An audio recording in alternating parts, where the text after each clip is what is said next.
Hi, this is Nick Gross. It's October 3rd, 2024, and this is a model update for the upcoming presidential election for 2024, based on the Silver Bulletin model, Nate Silver's model, as well as the 538 model, which is on the wrong page. There we go. Polling data keeps coming in, is being continuing to be fed into these models.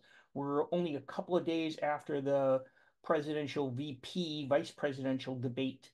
And so the polls probably haven't responded to that yet, but given the general commentary, I don't expect the polls to be really swayed by either of those. And the Nate Silver is the way he puts it is that the polls have reached some sort of a steady model. The model results have reached some sort of a steady state right now, with no strong polls either way coming in. And both the Nate Silver's model and the 538 model have more or less agreed upon this equilibrium of about 57 or 58% chance of Harris winning compared to a 42 or 43% chance of Trump winning. Again, I go back to this analogy of this is a modified coin flip. If you take a coin and you put just a little bit of a clay on one side of that coin, so it's just a little bit weighted to one side, and flip it, that's the outcome. That's what the outcome looks like right now. So, so it's really still quite a close race. And we can look at the reason for that, or the reasoning for that. If we go back to the maps. Yep, so we can look at the reason for that, with the by looking at the maps that each model sort of displays. Um, and they agree pretty well. So the light blue and the light pink are the so-called toss-up states in here in Nate Silver's model display. In the 538 model display, again, light blue and then or light red or purple are the toss-up states. I would not read too much into Florida being light purple. Trump has a 70% chance of winning that. Seems unlikely that Florida is going to be in play. But if you go to each of these models, we'll look at Nate Silver's first. The Wisconsin, Harris has a more than 60% chance of winning, as well as Michigan, same thing, almost 65% chance of winning. So very high, relatively good probabilities that Harris at this point will carry these two states. Pennsylvania, it's a lot closer, just under 60% chance of winning.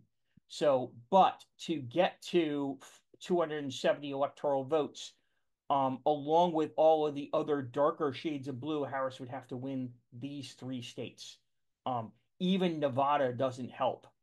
It's these three that help. They can't. So Nevada's six electoral votes can't replace any of the Wisconsin, Michigan, or Pennsylvania.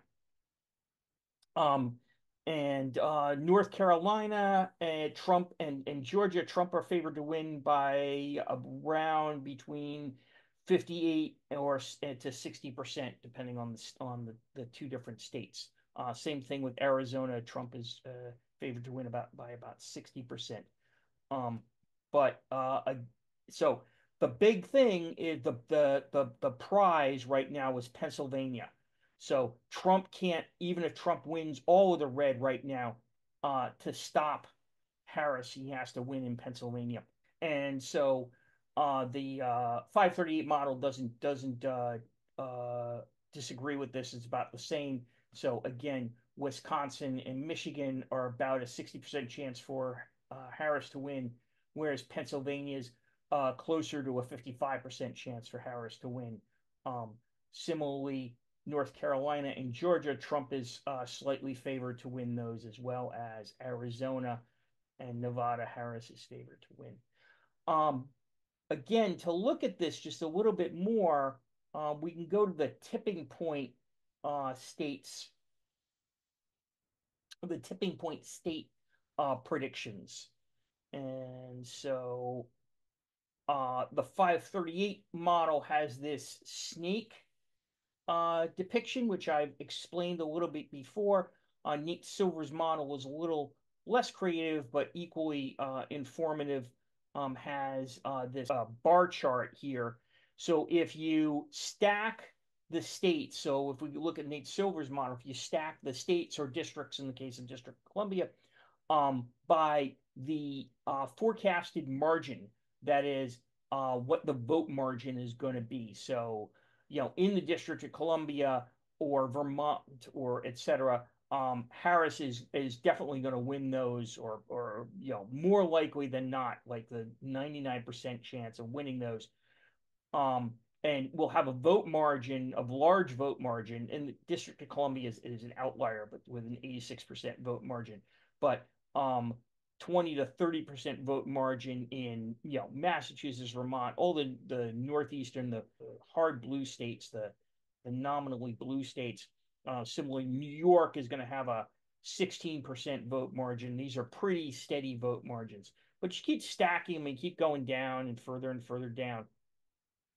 Um, and you get to the point where now you get to Minnesota, where Tim Walz is governor. He got a 5% plus 5% vote margin, so you would imagine then that Harris would win the popular vote in Minnesota by 5.6%. Sorry, 55, oh, probably close to 56% of the vote, as compared to, subtract that from 100, 44% for Trump. But then it gets a lot closer in these swing states here. So Michigan and Wisconsin and Nevada less than 2%, and Pennsylvania is right now given a 1% swing in the vote margin, which the 538 model is calling this as a 50-50 split for Pennsylvania. Similarly, then again, the swing states of North Carolina, Georgia, and Arizona, Trump is shown to be up, but again, the vote margin that's predicted is less than 2%. And keep in mind, for any single poll, the margin of error is typically around 3%. That's the sort of target margin of error that these pollsters look for. So they get enough responses until they get to within a 3% margin of error. So all of these swing states then are all within the margin of error of any single poll. Once you get into polling averages, those errors tend to average out a little bit more. But for any single poll that you see, this is why the swing states are so important. Any single poll that you see, the margin of error could be swung by that much. All right. That's your update for October 3rd. We're about a month out from the election, and it's still very close.